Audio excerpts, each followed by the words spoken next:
Bonjour à toutes, bonjour à tous, j'espère que vous allez bien. Très heureux de vous retrouver aujourd'hui pour une nouvelle vidéo d'avant-match. Le dernier avant-match tout simplement de cette phase aller à l'extérieur, puisque les Verts, le déplacement à Bordeaux, c'est tout simplement leur dernier. Après, ils vont affronter Bastia à domicile pour terminer la phase aller du championnat. Et ce match, on l'attend forcément, c'est la première d'Olivier Dalloglio sur le banc. Il ne va pas tout révolutionner bien évidemment sur ce match, il y a vraiment très peu de chance, il est arrivé ce mardi. D'ailleurs je vous remercie pour vos retours sur la vidéo de présentation de ce dimanche. Et on allait un petit peu plus en détail mardi justement pour présenter le coach des Verts. N'hésitez pas à aller voir, j'ai fait une interview avec un supporter de Montpellier, MHSC Actu. Il nous l'a bien présenté, il a vu l'occasion de l'interviewer en avril dernier, donc il connaît bien le nouveau coach des Verts. La vidéo c'est tout simplement la dernière de la chaîne sortie il y a quelques jours. Donc n'hésitez pas. Allez la voir, ce match en tout cas, il est important comme je l'ai dit pour les Verts. Bordeaux n'est pas en forme, Saint-Etienne n'est pas en forme non plus. C'est un peu le duel des équipes qui sont sur des mauvaises séries. Pourtant c'est quand même deux grosses écuries normalement de ce championnat de Ligue 2. Ça devrait même être le cas en Ligue 1. Mais ça n'est plus le cas malheureusement. Mais ça reste quand même une grosse affiche. Les supporters se mobilisent. On sait l'amitié qu'il existe entre les Ultramarines, groupe ultra de supporters bordelais, et les Magic Fans, un des groupes ultra stéphanois, et ça mobilise les foules. L'affluence du match entre Saint-Etienne et le Paris FC des 90 ans du club pourrait être battue. Environ 35 000 billets sont vendus à l'heure où je tourne cette vidéo. On se dirige peut-être vers un guichet fermé au Matmut Atlantique. En tout cas, c'est beau de voir la mobilisation pour cette affiche qui aura lieu au Matmut Atlantique, donc sur Beansport à 15 h. Et juste après, il y aura un autre Bordeaux-Saint-Etienne. Et oui, c'est les féminines de l'AS Saint-Etienne qui vont jouer au Matmut Atlantique contre Bordeaux à 17h45, donc quelques minutes après la fin de la rencontre. Et là aussi, ce match sera très important pour les Vertes qui visent le maintien en première division et qui pour l'instant sont 10e sur 12 équipes, et Bordeaux est 12e. C'est dire l'importance de cette affiche. Et en plus, les Vertes qui restent sur un succès lors de leur dernier match. Donc ça, c'est bon, c'était contre Guingamp, c'est bon pour leur confiance aussi. Il faudra suivre donc ces deux matchs avec attention, deux affiches très importantes à Bordeaux. Et on va donc faire l'avant-match de la rencontre entre Bordeaux et Saint-Etienne qui compte pour cette 18e.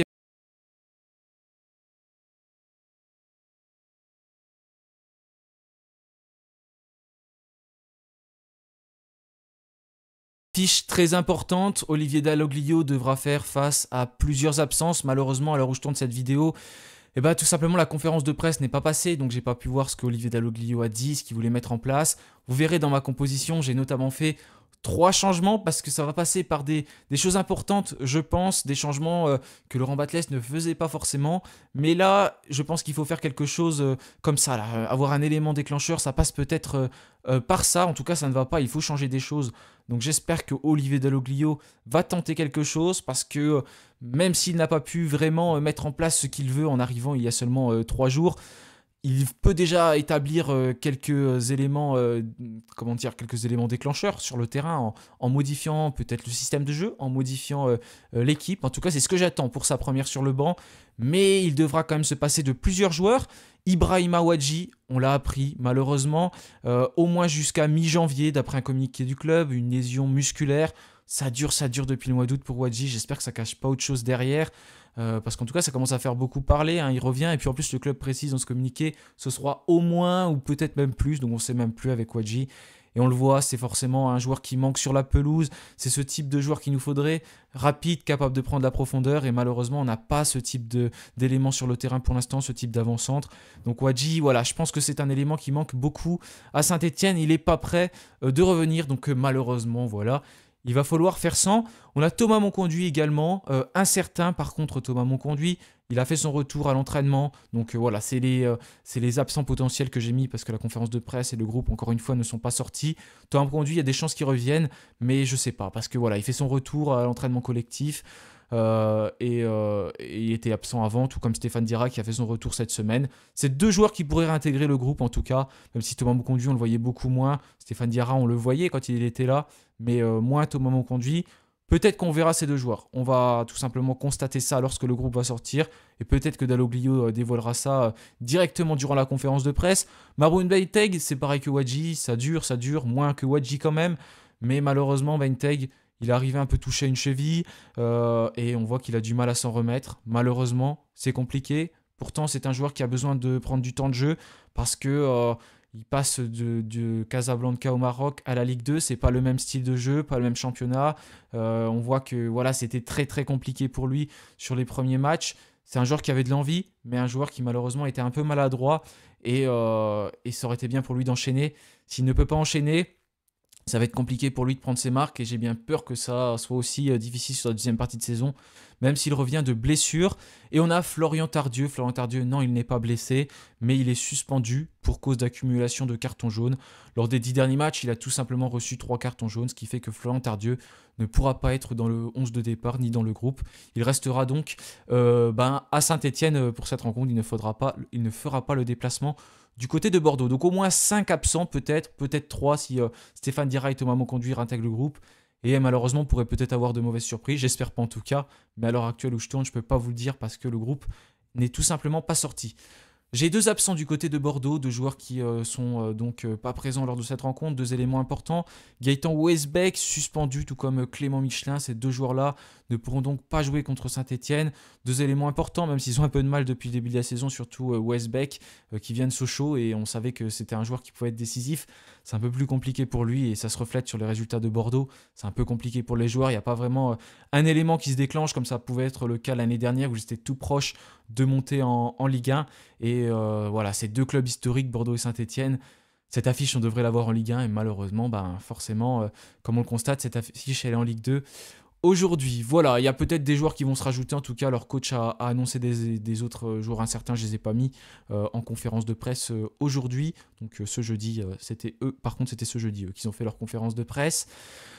Alors, l'état de forme de Bordeaux, j'ai pas mis leur match de Coupe de France parce que leur dernier match, c'est une victoire. Mais c'est un club qui voilà, est à un échelon inférieur. Eux, ils se sont qualifiés donc, pour le prochain tour. Mais en Ligue 2, c'est très très compliqué. Ils avaient réussi à enchaîner 2 victoires, notamment contre Annecy et contre le Paris FC. Une victoire qu'ils sont allés à chercher en fin de match, d'ailleurs, contre les Parisiens. Mais depuis, voilà, c'est plus compliqué. 3 qui étaient dans une mauvaise passe a réussi à s'imposer avec Alou Diarra pour leur premier match au Matmut Atlantique. Ensuite, ils ont perdu contre Quevilly-Rouen la semaine dernière. Bordeaux perdait même 3-0 et finalement, ils se sont inclinés sur le score de 3-2. Ils sont revenus alors que voilà, ils avaient pris un carton rouge, mais c'est très compliqué pour Bordeaux qui est dans une situation sportive assez catastrophique, 17e de Ligue 2, donc provisoirement relégable. Ça rappelle un peu Saint-Etienne l'année dernière et voilà, il va falloir pour les Bordelais qu'ils aillent chercher des points pour se maintenir. Ils ne sont pas décrochés, c'est pas catastrophique non plus la situation. On le voit avec Bastia qui est 13e, Bastia 13e avec 20 points. Bordeaux 17e avec 18 points, c'est dire si ce championnat est encore serré. C'est fait pour personne pour l'instant au niveau des descentes. Même Valenciennes compte 7 points de retard, mais ça peut encore être rattrapable. Voilà, ce championnat de Ligue 2, il est passionnant, que ce soit pour les montées ou pour les descentes, mais en tout cas, c'est compliqué pour les Bordelais qui sont dans une mauvaise passe. Ils ont l'habitude de jouer dans un système plutôt en 4-2-3-1, c'est plutôt ce qu'on a l'habitude de voir du côté de Bordeaux. On va voir comment ils s'organisent côté stéphanois. Meilleur buteur, c'est Elis. Le meilleur passeur, vous le voyez aussi, c'est David Ashvili qui compte 3 passes décisives. Et sinon, il n'y a pas forcément un vrai buteur qui se dégage côté bordelais, tout comme un vrai passeur. Mais voilà, Bordeaux va avoir à cœur de se racheter, bien sûr, en essayant de s'imposer contre Saint-Etienne. Justement, si on passe à la forme des Verts, le dispositif, j'ai mis 4-3-3 avec un point d'interrogation parce que là, c'est plus Laurent Batles sur le banc. Maintenant, c'est Olivier Dalloglio. Ça va peut-être être un choix qu'il va faire, changer de système de jeu. Je ne peux pas dire parce que j'en sais rien tout simplement. Mais en tout cas, ça pourrait passer par ça. Pour l'instant, Saint-Etienne contre 24 points. On n'est pas si loin que ça non plus de Bordeaux, parce que je disais Bordeaux qui a 18 points, donc vous voyez 2 victoires et Bordeaux nous revient dessus. Par exemple, si Bordeaux s'impose contre Saint-Etienne, il n'aurait plus que 3 points de retard, ça montre que ce championnat est serré, encore une fois. Mais voilà, il faut maintenant se racheter, aller chercher des victoires et s'imposer tout simplement. Il n'y a pas de choix au Matmut Atlantique pour croire toujours en cette chance de monter parce qu'on a laissé filer Guingamp notamment qui compte 3 points d'avance sur nous alors qu'on avait la même totalité avant qu'on s'affronte et perdre encore, ça nous plongerait de plus en plus dans le ventre mou de ce championnat. Regardez, on peut encore potentiellement perdre plusieurs places. Caen pourrait même nous passer devant, par exemple si jamais on s'incline et on peut redescendre à la 12e place qui serait quand même assez catastrophique pour les Verts. On n'en est pas là bien sûr, il faudrait que toutes ces équipes s'imposent, fassent match nul, etc. et que ça tourne mal pour nous. Mais si on s'impose, on peut aussi rebasculer dans un bon rythme. On sait que ça passe par des séries, l'importance des séries dans le championnat elle est vraiment très importante. Et d'ailleurs, le coach de Bordeaux le rappelait en conférence de presse. Et c'est ce qu'il faut de toute façon. On a marché par série depuis le début de la saison. Et là, il faut enclencher une série, mais positive, parce que pour l'instant, il y a une série négative. Meilleur buteur, c'est toujours Ibrahim Sissoko avec 8 buts. Et on le voit derrière, ça galère. Hein. On n'a pas un joueur qui arrive à marquer beaucoup de buts. Après, c'est Mathieu Cafaro avec seulement 2 réalisations, tout comme Elmen Wefek, c'est dire la pauvreté de l'AS Saint-Etienne. Pour l'instant, et pareil au niveau des passeurs, regardez, on est à la 18e journée de Ligue 2. On en a joué 17. Et pour l'instant, on n'a même pas 5 joueurs qui ont fait des passes décisives. C'est vraiment très peu. Seulement 7 passes décisives depuis le début de la saison parce qu'il y a eu ces pénaltys également et des passes décisives qui n'ont pas été comptabilisées, tout comme par exemple Batou Binsika sur le but d'Aymen Mouefek l'autre fois. Voilà pour Saint-Etienne. Donc ça a peut-être passé par des changements que j'ai mis notamment dans mon 11 de départ. Regardez la composition que je vais vous afficher. Regardez qui j'ai mis, Matisse Amougou notamment, que vous voyez. Et oui, moi j'ai fait des changements, je pense que c'est ce qui est important de faire. Par contre en défense, je n'ai pas changé, parce que je ne vois pas qui changer à l'heure actuelle. Pas parce que la défense, elle marche du tonnerre, on le voit sur le dernier match, c'est compliqué, mais tout simplement parce que je ne vois pas qui mettre. J'ai pas un joueur, notamment dans les jeunes, qui m'a apporté cette sérénité que j'ai envie de mettre titulaire. Owusu, c'est peut-être celui qui m'a le plus rassuré, mais encore une fois, c'était contre une équipe de National ou une équipe de National 3, National 3, ou 2 plutôt pour Bourg-en-Bresse. Donc j'ai des difficultés à mettre Owusu parce qu'il n'a pas non plus été impérial, même s'il a fait un match plutôt correct, il n'y a pas de problème. C'est pour ça que je laisse ça. J'ai ces joueurs-là, cette défense-là, avec Gauthier Larsonneur, Denis Apia, Léo Petro, Batou Mintika et Briançon. Apia, par contre, j'aimerais aussi le changer, pourquoi pas, mais pour mettre qui?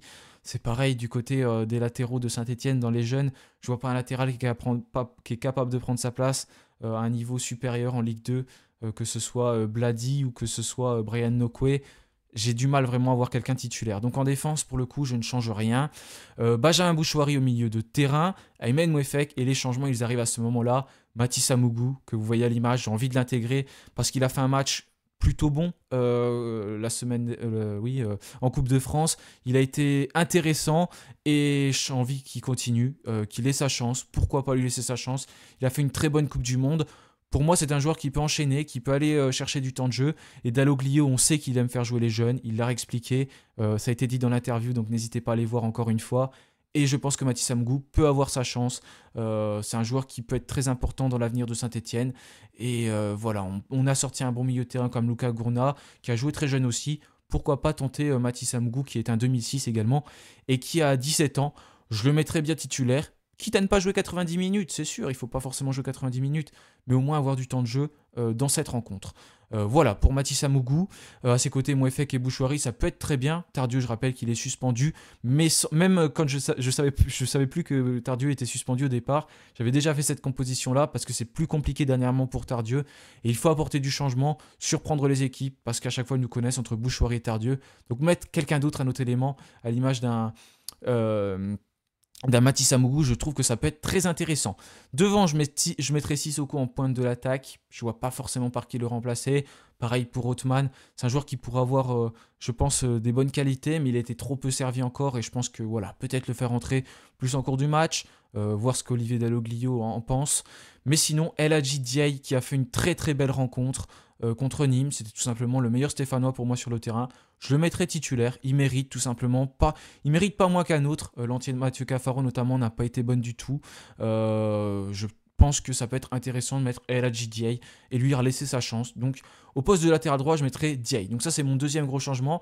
Et Maxence Rivera, on a un peu plus l'habitude de le voir, mais trop peu maintenant. Maxence Rivera, il pourrait être préféré par exemple à Mathieu Cafaro. Non, moi je préfère mettre Maxence Rivera, qui est aussi rentré avec beaucoup d'envie, beaucoup de détermination lors de la dernière rencontre. Donc j'estime qu'il mérite également d'avoir une place de titulaire, plus qu'un Dylan Chambou qui a également fait une entrée très très moyenne. Pour moi, ces jeunes-là, ils peuvent avoir leur chance. Et on sait que, comme j'ai dit tout à l'heure, Dalloglio, il aime faire jouer ces jeunes.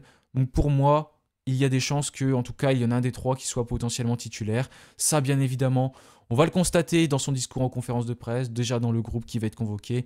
Mais j'imagine qu'il y aura plusieurs surprises. C'est un coach qui ne tape pas trop du poing sur la table, d'après ce que j'ai pu du coup entendre dans l'interview et lire sur lui, mais qui aime faire jouer les jeunes, et j'imagine que ça peut passer par là.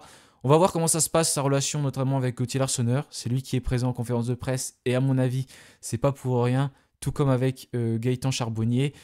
Ils sont connus du côté de Brest, c'était un peu plus tendu entre les deux derniers apparemment, je ne sais pas si c'est revenu à la normale, j'espère en tout cas, et concernant Gauthier Larsonneur, on va le voir en conférence de presse, mais je pense que c'est fait pour faire taire toutes les critiques, mais de toute façon Larsonneur est le gardien titulaire de Saint-Etienne. Voilà, merci à tous d'avoir suivi cette vidéo, n'oubliez pas de vous abonner, de liker pour me soutenir, on se retrouvera en live pour cette rencontre ce samedi à 15 h. En attendant, je vous souhaite à tous une bonne fin de semaine, et puis bien sûr, allez les Verts, salut à tous.